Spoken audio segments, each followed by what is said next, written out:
नमस्कार students. Seth CL Hindi high school Rakhial Ahmedabad के इस यूट्यूब चैनल में मैं एसएस पाठक आप सभी विद्यार्थियों का स्वागत करता हूं। बच्चों, आज हम लोग ग्रामर का अध्ययन करेंगे और इसमें एक बहुत ही महत्वपूर्ण और आप लोगों के लिए नया टॉपिक है और उस टॉपिक का नाम है एडवर्ब क्लोज, जिसे हिंदी में कहा जाता है क्रिया विशेषण रूप उपवाक्य। इसका हम अभ्यास करेंगे। जैसा कि यह आपके लिए एक नया टॉपिक है, इसलिए आपको ये जानकर जानकारी प्राप्त हो गई होगी कि आपको थोड़ा इसके लिए नयापन स्वीकार करने के लिए तैयार रहना पड़ेगा मानसिक रूप से। और आपका जिस तरह से स्टैंडर्ड बढ़ रहा है उस तरह से सब्जेक्ट में जो गहराइयाँ आएंगी, उस गहराइयों को ध्यान में रखते हुए जो ज़रूरी पुस्तकें हैं, जो ज़रूरी सामग्रियां हैं, उसकी भी व्यवस्थाएं संग में रखनी पड़ेंगी। बेटा, इस टॉपिक का हम अध्ययन करें उसके पहले हमें ये पता होना चाहिए कि एडवर्ब क्लोज कहते किसको हैं। बेटा, ये दो शब्दों से बना है, पहला है एडवर्ब और दूसरा है क्लोज। एडवर्ब को हिंदी में कहते हैं बेटा क्रिया विशेषण और दूसरा शब्द है बेटा क्लोज। तो क्लोज को कहा जाता है बेटा उपवाक्य। उपवाक्य का अर्थ हुआ कि वाक्य में संयोजक लगाने के बाद, संयोजक यानी कंजक्शन लगाने के बाद जो दूसरा वाक्य बनता है, जो सब सेंटेंस बनता है, उसी को क्लोज या उपवाक्य कहा जाता है। तो सबसे पहले हम एडवर्ब क्लोज की परिभाषा देखेंगे। तो एडवर्ब क्लोज हिंदी में हम समझा रहे हैं, एक ऐसा शब्द समूह जो कि क्रिया विशेषण का कार्य करता है उसे एडवर्ब कहा जाता है।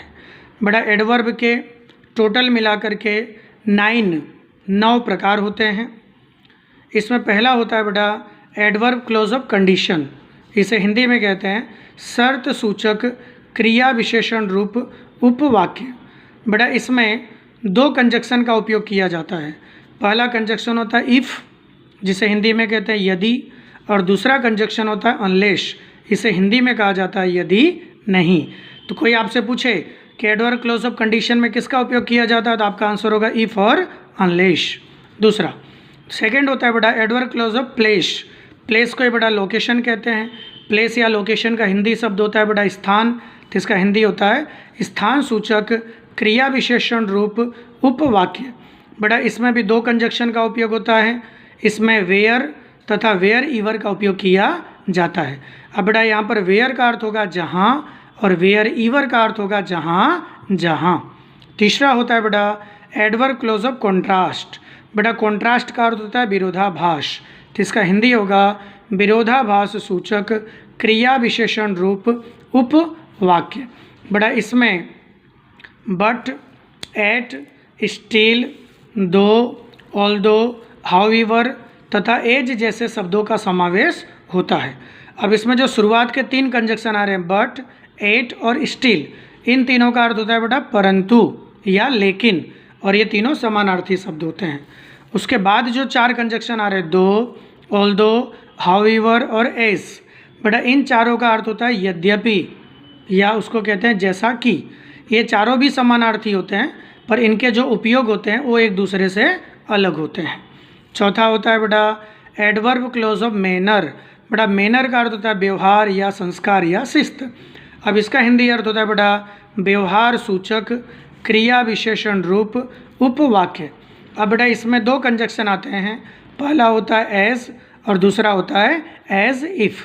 अब आपको क्या पूछे कि एडवर्ब क्लोज ऑफ मैनर में किसका उपयोग किया जाता है, तो आपका आंसर होगा एज तथा एज इफ का उपयोग किया जाता है। बेटा, 5वां होता है एडवर्ब क्लोज ऑफ टाइम। बेटा, टाइम का हिंदी होता है समय, तो इसका हिंदी हो गया समय सूचक क्रिया विशेषण रूप उपवाक्य। बेटा, इसमें समय बताने वाले जो संयोजक, जो कंजक्शन होते हैं, जिसमें व्हेन है, वाइल है, एज है, एज सुन एज है, नो सूनर है तथा हार्डली या स्केर्सली का समावेश किया जाता है। अब इसमें व्हेन, वाइल और एज, इन तीनों का अर्थ होता है बेटा जब, और as soon as, no sooner तथा हार्डली या स्केर्सली, इन तीनों का अर्थ होता है बेटा जैसे ही। ये तीनों का अर्थ समान होता है, तीनों एक दूसरे के समानार्थी होते हैं, लेकिन तीनों की वाक्य रचना एक दूसरे से अलग देखने को मिलती है। बड़ा छठे नंबर पर है हमारा एडवर्ब क्लोज ऑफ रिजल्ट। बड़ा रिजल्ट को हम कहते हैं परिणाम। अभी आपका 10th का रिजल्ट आया था, तो बड़ा इसका हिंदी होता है परिणाम सूचक क्रिया विशेषण रूप उपवाक्य। बड़ा इसमें सो दैट तथा सच दैट का समावेश किया जाता है। बड़ा इसमें भी 2 कंजक्शन आते हैं, पहला हो गया सो दैट और दूसरा हो गया बड़ा सच दैट। बड़ा 7वें नंबर पर 7th नंबर पर आता है एडवर्ब क्लोज ऑफ पर्पस। बड़ा पर्पस का अर्थ होता है बड़ा उद्देश्य। पर्पस का अर्थ क्या होता है बड़ा उद्देश्य। जैसे अभी हम लोग पढ़ रहे हैं तो हमारा उद्देश्य, हमारा पर्पस क्या है, तो हमारा पर्पस है एक अच्छा लाइफ जीना या एक अच्छे ज़िंदगी का निर्माण करना। तो बड़ा इसका हिंदी होता है उद्देश्य सूचक क्रिया विशेषण रूप उपवाक्य। बड़ा इसमें so that, in order that, with a view to जैसे कंजक्शन का समावेश किया जाता है। बड़ा 8वें नंबर पर आता है एडवर्ब क्लोज ऑफ डिग्री, या इसी को कहा जाता है बड़ा एडवर्ब क्लोज ऑफ कंपैरिजन। बड़ा डिग्री या कंपैरिजन का हिंदी होता है बड़ा तुलना, तो इसको कहते हैं तुलना सूचक क्रिया विशेषण रूप उपवाक्य। बड़ा इसके नाम से ही क्लियर हो रहा है कि इसमें तुलना करनी, हमें एक के साथ दूसरे का कंपेयर करना है। बड़ा इसमें तुलना बताते संयोजक, तुलना करने वाले conjunction as, so as, THAN than और द मोस्ट का समावेश किया जाता है। बड़ा आपने इसके पहले वाले स्टैंडर्ड में जब आपने डिग्री पढ़ी थी तो उसमें आपने पढ़ा होगा पॉजिटिव डिग्री। तो बड़ा पॉजिटिव डिग्री में आपने जो भी हमारा विशेषण होगा, जो भी एडजेक्टिव होगा, उसको एज के बीच में लिखा होगा। नेगेटिव वाक्य होगा उसमें तो सो और एज के बीच में विशेषण एडजेक्टिव को लिखा होगा। कंपैरेटिव सेंटेंस में हमने देन लगाया होगा, THAN देन, जिसका अर्थ होता है की अपेक्षा। और सुपरलेटिव डिग्री में हमने द मोस्ट शब्द का उपयोग किया होगा। बड़ा 9वें नंबर पर आता है एडवर्ब क्लोज ऑफ रीज़न। बड़ा रीज़न का अर्थ होता है बड़ा कारण, राइट। तो इसका हिंदी हो गया कारण सूचक क्रिया विशेषण रूप उपवाक्य। अब इसमें ऐसे कंजक्शन के उपयोग किए जाएंगे जो कि कारण बताएंगे। अब इसमें कारण बताने वाले संयोजक यानी कंजक्शन जो 2 वाक्यों को जोड़ते हैं, तो इसमें कारण बताने वाले संयोजक कंजक्शन बिकॉज, एज तथा सिंस का समावेश किया जाता है। अब बड़ा बिकॉज का भी अर्थ होता है क्योंकि, एज का भी अर्थ होता है क्योंकि, और सिंस का भी अर्थ होता है क्योंकि। अब इस टॉपिक से रिलेटेड जो हम ये टॉपिक पढ़ रहे हैं, इससे रिलेटेड हमने जो पहले ही परिचय दिया तो उसमें हमको क्लोज की भी बड़ा परिभाषा आनी चाहिए। अब ऐसा क्लोज की परिभाषा ये सभी हमारे नॉलेज के लिए बहुत ही ज़रूरी है। तो बड़ा क्लोज को हिंदी में कहा जाता है उपवाक्य।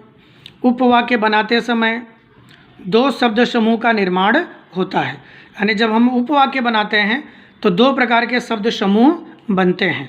उसमें पहला शब्द समूह होता है बड़ा मेन क्लोज, जिसको हम कहते हैं मुख्य उपवाक्य, और जो दूसरा होता है उसे कहा जाता है सब क्लोज, जिसे हिंदी में उपवाक्य या गौण उपवाक्य कहा जाता है। जैसे हम आपको एग्जाम्पल दे रहे हैं, यहाँ पर हमारे पास सेंटेंस है if you think you will get, यदि आप सोचते हैं तो आप प्राप्त करेंगे। तो बड़ा इफ़ हो गया हमारा कंजक्शन, इससे हमारा सेंटेंस जुड़ गया। तो यू थिंक ये हमारा हो गया पहला सेंटेंस, तो इसको कहा जाएगा बड़ा मेन क्लोज। और जो ये हमारा कोमा है, इस कोमा के बाद जो ये दूसरा सेकंड सेंटेंस बनेगा यू विल गेट, इसको सब क्लोज के नाम से जाना जाएगा। उसी तरह से व्हेन आई कॉल्ड हिम, अब इसमें बड़ा व्हेन जो है हमारा, ये हमारा कंजक्शन हो गया। आई कॉल्ड हिम, मैंने उसे बुलाया था, तो अभी ये पहला सेंटेंस हो गया, तो इसको कहा जाएगा मेन क्लोज। और जो कोमा के बाद जो दूसरा वाक्य है ही डिड नॉट रिप्लाई, ये हमारा हो गया बेटा सब क्लोज। उसी तरह से जो तीसरा सेंटेंस है वी स्टडी सो दैट, अब ये सो दैट हमारा कंजक्शन हो गया, 2 वाक्यों को जोड़ रहा है। We can live a good life, हम पढ़ते हैं इसलिए कि हम अच्छा जीवन जी सकें, तो सो दैट से वाक्य जुड़ गया। तो बड़ा ये जो पहला वाक्य है वी स्टडी, ये हो गया हमारा मेन क्लोज, और जो पीछे वाला दूसरा वाक्य है ये हमारा हो गया सब क्लोज। उसी तरह से तीसरा एग्जाम्पल देखिए, दे अवॉइड टेलीविज़न, वे टेलीविज़न को धिक्कारते हैं, बिकॉज इट हार्म्स आइस, वह आँखों को नुकसान करता है। तो देखो बिकॉज से वाक्य जुड़ गया, तो बिकॉज हो गया हमारा कंजक्शन। तो जो इसके आगे का पहला वाक्य है इसे कहा जाएगा मेन क्लोज, और इसके पीछे का जो वाक्य है इसे कहा जाएगा सब क्लोज। अब आपको ये पता चल गया कि कंजक्शन किसे कहते हैं। तो बेटा दो या दो से अधिक वाक्यों को जोड़ने वाले शब्द को कंजक्शन कहा जाता है, इसे हिंदी में संयोजक कहते हैं। और जो उसके आगे का वाक्य होता है उसे मेन क्लोज कहते हैं, और जो उसके पीछे का वाक्य होता है उसे सब क्लोज कहा जाता है। अब नंबर 1 वाला जो हमारा एडवर्ब है, एडवर्ब क्लोज ऑफ कंडीशन, बराबर इसका हम अध्ययन करेंगे। इसका हिंदी हो गया बेटा शर्त सूचक क्रिया विशेषण रूप उपवाक्य। अब बेटा इसमें दो कंजक्शन का उपयोग किया जाता है। पहला है इफ़, इफ़ का अर्थ होता है बेटा यदि, और इसमें जो वाक्य के बीच में कोमा आएगा, अल्प विराम आएगा, उसका हिंदी हो जाएगा तो। और जो दूसरा कंजक्शन है बेटा उसका नाम है अनलेस, अनलेस का हिंदी होता है यदि नहीं, और अगर वाक्य के बीच में कोमा आता है तो उस कोमा का अर्थ हो जाएगा तो इस प्रकार से एडवर्ब क्लोज ऑफ कंडीशन में इफ़ तथा अनलेस का उपयोग किया जाता है।